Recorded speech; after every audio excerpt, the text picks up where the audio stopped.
Olá pessoal, esse é o primeiro vídeo oficial aqui no canal que vou responder todas as perguntas, todas as dúvidas, curiosidades, dúvidas que vocês me mandaram tanto aqui no YouTube quanto lá no Instagram. Então vamos lá responder?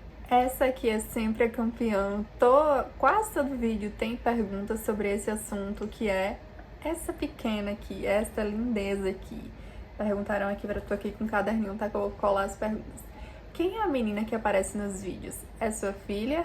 E essa aqui é Maria Alice. Maria Alice é a minha enteada, a filha do meu esposo Everton. E nós temos uma relação assim de longos anos, porque desde que eu conheci o meu esposo, desde que eu conheci Everton, lá em 2015, a gente se conheceu também, eu e Maria Alice. Então ela tinha só 1 ano e 10 meses, era um bebezinho. Troquei fralda, dei mamadeira, cuidei, e antes de eu me casar, ela morava com o pai dela já e foi natural ela vir morar conosco. Desde então, estamos aí, nossa família linda. Segunda pergunta, pretende ter mais filhos? Olha, essa é uma pergunta que eu vou responder do momento de agora. Sim, pretendemos, mas essa é uma pergunta que já foi uma incógnita e continua sendo uma incógnita na minha vida. Eu já tive o sonho de ter 4 filhos, inclusive já tenho o nome dos 4, queria 4 meninos. Matheus, Marcelo, Murilo e Maurício. Já passei por fase de não querer nenhum filho. Mas o meu esposo me apoiou, que era meu namorado, meu noivo na época. Mas atualmente a gente tem conversado, já vamos para o primeiro ano de casado, a gente tem conversado sobre filhos, né? Ampliar a família.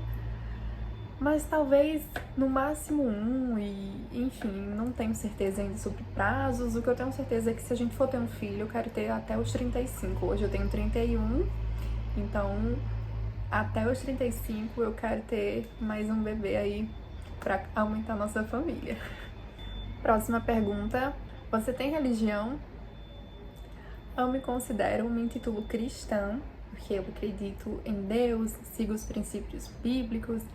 Minha família é toda, meu pai, minha mãe, a parte da família é evangélica. Quando eu tinha uns 5 aninhos, os meus pais tornaram-se evangélicos, eram católicos e se tornaram evangélicos. Então, desde então, eu comecei a ir para a igreja, já frequentei igreja tradicional, igreja pentecostal, mas nos últimos anos eu não tenho uma igreja fixa, não frequento, mas continuo me considerando cristã, porque eu continuo me baseando nos princípios bíblicos para seguir a minha vida, os meus caminhos, a gente construir nossa família, tudo com essa base cristã, base bíblica e os ensinamentos. Próxima pergunta, e essa aqui é super legal, que é dica para você que vai começar nesse mundo do YouTube. Bom, acho que a dica principal é você conhecer a si mesmo, é você entender o que você quer transmitir, porque tudo nessa vida a gente tem que ter um objetivo. Mesmo que seja por hobby, você tem que partir de um princípio.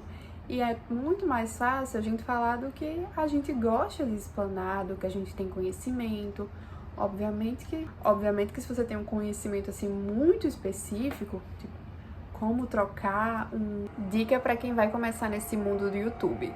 Olha, a principal dica que eu deixo para você é, para você se encontrar, você precisa primeiro identificar o que você gosta de assistir, o que você gosta de estudar, o que você gosta de falar sobre.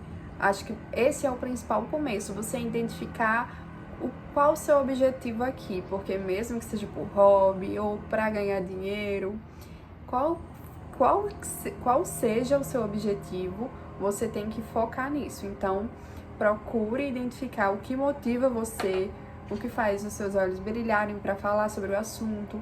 E aí, com esse assunto na sua mão, comece a colocar na ponta do lápis aí todos os assuntos universais que você pode englobar no assunto principal, que é o nicho do seu canal.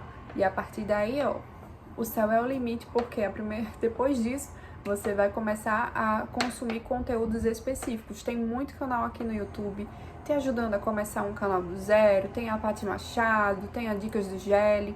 Desde o comecinho que eu acompanho esses canais, eles têm muito conteúdo assim específico para quem é criador de conteúdo pequenininho, assim como a gente. E é isso. Você tem que ter a sua própria identidade, ser autêntico, ser você, porque se você não for você, você não vai aguentar por muito tempo isso. Então, primeiro foque no que você gosta de falar e seja autêntico, e aí o resultado vem. Estude muito que o resultado vai vir, com certeza. Eu comparo muito a trajetória de um youtuber a de um empreendedor, de um pequeno empreendedor. É meio maluco isso, mas a nossa vida de youtuber, ela é assim, ó. Parece as ondas do mar, elas sobem e descem. Tem dia que você tá subindo, subindo, você acha que você vai decolar, aí você tem um banho de água fria e desce. Aí você vai, passa um pouco estagnado, tá tranquilo, aí começa a subir de novo. E enfim, é isso, é a mesma vida, é a mesma coisa de um empreendedor, né? Tem dias que tá bombando, tem dias que tem mais baixa, mas a questão é não desistir, porque uma hora o resultado vai chegar e às vezes você tá tão pertinho do resultado que se você desistir por causa de um pouquinho, você perde toda aquilo que você estava bem pertinho de alcançar. Próxima pergunta é: qual editor você usa? Atualmente eu estou usando o VLLO, é esse aqui do lado, eu vou deixar para vocês. É um aplicativo bom, ele tem a versão paga e a versão gratuita. Eu uso a versão gratuita, eu edito por ele, acho que desde o comecinho. Antes dele eu usava um outro, mas travava muito. Esse aplicativo ele é bom, mas ele não é excelente. Eu pretendo, inclusive, migrar para procurar um novo aplicativo mais profissional. Eu confesso que eu ainda fico um pouco assim com receio de sair dele, porque tem algumas musiquinhas que eu sou apegada, mas eu preciso migrar sim para um aplicativo melhor. Às vezes, quando ele tá com muito conteúdo acumulado, como eu gravo muito e deixo muitos vídeos estocados, acaba que ele tem pouca memória de armazenamento, então às vezes ele dá uma bugada e isso às vezes me atrapalha muito. Mas, de modo geral, para você que tá começando, sim, eu indicaria o VLO, o VLLO, é VLLO. Isso aqui, esse nome aqui do lado. Pronto, isso aí. Próxima pergunta: como foi se adaptar nos primeiros meses de casado? Olha, eu não sei dizer assim com precisão, porque foi natural. Foi natural, a gente foi vivendo um dia de cada vez. Aí que a gente já entrou com tanta ansiedade, né? Ai, como é que vai ser os primeiros meses? Porque normalmente isso acontece mesmo. É adaptação. Sim, nós passamos por assim, momentos de entender qual era o pensamento do outro, as atitudes que o outro tomava em relação a coisas básicas e rotineiras do dia a dia. Mas foi, de modo geral, foi super tranquilo. A gente sempre dialogava e foi natural, sabe? Não foi algo assim que ficou marcado negativamente. Eu digo que no nosso caso foi natural, foi tranquilo. Foi muito bom. E agora que a gente tá indo pra um ano, assim, a gente tava até conversando esses dias, que, tipo, eu nem lembro qual foi a última vez que a gente teve uma discussão, assim, por qualquer bobagem. Acho que a gente já tá tão conectada, assim, e como a gente tinha tantos anos de relação, que a gente conhecia tanto um ao outro, que, assim, o casamento foi só o plus. A pessoa fala, não, quando casa que você vai conhecer, mas pelo menos até agora, no nosso caso, o que eu continuo conhecendo dele são coisas que até agora não teve nenhum conflito assim maior, direto, entre o meu comportamento, o comportamento dele. Então, os primeiros meses foram tranquilos e tem sido assim. Espero que continue. A próxima pergunta é uma pergunta que eu sempre vejo as pessoas perguntando para as outras e a resposta é sempre a mesma, e eu vou dar também a mesma resposta, que é para a pergunta: como vocês resolvem uma discussão? Bom, a resposta é um pouco óbvia, mas eu acho que a gente acaba não acreditando que essa é a única solução, que é o diálogo. É porque eu acho que é tão difícil mesmo a gente dialogar, a comunicação em si, e tentar entender, se colocar no lugar do outro, entender o porquê que ele tá agindo daquela forma, falando daquela forma, sendo reativo daquela forma, que a gente quer encontrar uma outra forma de resolver a situação sem conversar, sem dialogar. Não tem outra forma de conter ou cessar uma discussão se não for dialogando, se não for entrando naquele lugar de compreensão.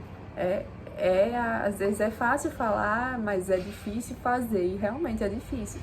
Tem horas que a gente tá mais chateado, tem horas que a gente acha que a gente tá com a razão mesmo, mas é isso, é aquela coisa de ceder, não vai ter certo ou errado, pelo menos dentro de um casamento. O que importa é o maior, é o todo, que é você, que é vocês dois, né, que são um. Então, se toda hora vocês ficarem dividindo pra quem é superior, quem tá certo, quem tá errado, isso não vai levar ninguém a nenhum lugar. E a discussão sempre vai estar ali, vai aumentar e vai trazer outras consequências que a gente não quer. Então, por aqui a gente faz o básico que dá certo, que é sentar e conversar, e nisso eu tenho que até falar que o meu marido, ele é bem melhor de diálogo, de chamar para conversar do que eu sou um pouco mais introspectiva, eu ainda guardo mais, sou mais assim fechada, mas eu tenho aprendido com ele, nesses meses, que é melhor que a gente fale logo o que a gente tá sentindo, para que a gente já resolva a situação e fique tudo bem. E realmente faz total sentido isso. Então, essa é a dica que eu deixo pra você, que é a que você já sabe aí. Então, faz aí na sua casa também que funciona. Próxima pergunta é: qual foi a reação dos meus pais quando eu disse que eu ia casar? Ai, não sei, acho que não teve reação, porque é uma coisa que eles já sabiam que ia acontecer. Como eu namorei 7 anos, né? 6 anos. Fiquei 5 anos namorando. No sexto fiquei noiva. Então, assim, era uma coisa que era natural. Eles sabiam, inclusive eles ficavam perguntando: e aí, quando vocês vão casar? Quando vocês vão noivar? Quando é que vai? Porque levou tanto tempo, né? Pra gente se ajustar e tudo, que foi tranquilo. Mas depois que eu saí de casa, aí sim, assim, nos últimos dias, assim, antes de me mudar, antes de me casar, eu sei e senti que a minha mãe, assim, ficou com o coraçãozinho apertado, meu pai também, porque eu, apesar de ter morado já um tempo longe deles, na época da faculdade e tudo, eu sempre resolvia as coisas pra ele, tava ali sempre presente. E aí, um casamento é diferente, né? Então, eles sentiram muito os primeiros meses, depois que eu saí de casa. Mas pra dar a notícia assim que eu iria, eles ficaram super felizes e sabiam que era isso que ia acontecer, era natural. Próxima pergunta é: qual país gostariam de viajar? Se vocês gostam de viajar, e com certeza, só falta um money, mas se eu pudesse, estaria viajando todos os meses para todos os lugares, já teria conhecido vários países. Enfim, a gente só viajou para fora uma vez, foi para a lua de mel em Cancún. Quero voltar em breve, quero conhecer o máximo de cidades possíveis do México, que é um país que, assim, tá no meu coração, mas também quero conhecer Estados Unidos, quero conhecer Nova York, Orlando, enfim, várias cidades dos Estados Unidos. Sonho também conhecer a Itália, os países latinos, a República Dominicana, Cuba, enfim, países caribenhos. Um dia vamos chegar lá, né? Essa pergunta foi interessante. A inscrita colocou aqui: como decorar um apartamento alugado? Olha, até essa eu também queria saber, porque já vai fazer 1 ano que eu tô morando aqui. E assim, a minha ideia era ter organizado a casa nos primeiros meses, mas foi ficando. A realidade às vezes não é bem diferente do que a gente fica planejando. Então eu não tenho uma resposta pra você, mas eu sei que é possível, sim. Eu não sou a pessoa mais correta pra dizer a você como decorar um apartamento alugado, porque eu ainda não decorei o meu, né? Com as possibilidades que eu tenho, eu ainda pretendo fazer isso, porque eu sei que é super possível. Mas tem uma youtuber que eu sigo e eu gosto muito do conteúdo dela, não sei se vocês assistem, que é a Ariel Martins. Ela sempre morou de aluguel, desde que ela saiu da casa dos pais, e enfim, ela tem a expertise também, porque ela é arquiteta, então ela faz cada decoração incrível e ela deixa a casa dela impecável, como se fosse uma casa 100% planejada, mas com um custo-benefício bom, que não saia tanto do orçamento, porque é algo que não é dela pra sempre. Então, às vezes eu pego várias ideias assim, mas ainda não consegui replicar aqui. Mas eu sei que é possível e quero fazer, inclusive, tá no meu planejamento para os meses seguintes agora, dar uma mudada, focar na iluminação desse apartamento. Com as minhas possibilidades, né? Porque, como eu falei, ele é alugado, então eu não vou sair colocando gesso nem nada, mas eu quero dar uma modificada nas luzes do ambiente, até por causa também da gravação dos meus conteúdos. Uma luz mais quente faz toda a diferença, então é nisso que eu vou focar. E depois eu quero começar a decorar por cômodo. Não tem como fazer de uma vez, mas eu quero, enfim, dar alguns toques que já vão, assim, modificar a carinha da casa, que eu quero pintar as paredes ainda. Mas se você quiser mais conteúdos específicos, eu sugiro assistir a Ariel Martins, porque ela é expert nisso, em fazer coisas incríveis, gastando pouco, para você fazer no seu apartamento, na sua casa alugada. Essa aqui, a inscrita perguntou de qual região nós somos, porque ela é nova aqui no canal. Então, seja bem-vinda você também que está chegando agora. Eu sou moçoroense, moro no estado do Rio Grande do Norte, mas atualmente estamos morando na capital, que é Natal. Eu sou moçoroense, mas desde que casei, vim morar aqui, então estamos morando na capital. É isso.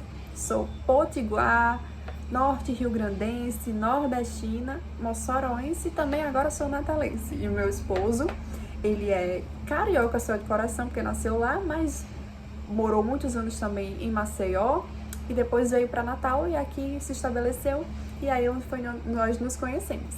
E aqui vamos ficar por muito tempo até que, quem sabe, aconteça alguma coisa. Nossa vida tá aí e vamos vivendo, né? Mas sou moçoroense morando em Natal, Rio Grande do Norte, potiguar, nordestino. Última pergunta: quantos meses de casado vocês têm e como está sendo? Hoje, quando eu estou gravando esse vídeo, hoje é 15 de maio, então falta menos de um mês. Mês que vem, dia 13 de junho, nós vamos fazer 1 ano de casados. Passou muito rápido e tem sido maravilhoso. Como eu falei há uns minutos atrás, se eu soubesse que casar com Everton seria assim tão melhor, tão mais especial do que ter convivido com ele como namorada e noiva por muitos anos, acho que se não fosse a questão financeira, a gente teria com certeza casado antes, porque tem sido maravilhoso a gente compartilhar nossas vidas juntos, construir, planejar, sonhar, compartilhar todas as coisas boas da vida, as coisas tristes também, porque não é só de coisas boas que se vive, mas quando a gente tem alguém do nosso lado que nos respeita, que nos ouve, que nos ama independente de qualquer coisa, a nossa vida fica mais leve, fica mais especial e ela acaba passando até mais rápido. Eu digo a ele que a impressão que eu tenho é que parece que eu me casei com ele, mas as horas diminuíram. Em vez de aumentar, o tempo com ele diminui, porque a gente cria tanta responsabilidade, tanta coisa, mas ainda assim eu não trocaria por nada e teria casado com certeza antes pra ver tudo que eu tô vivendo agora.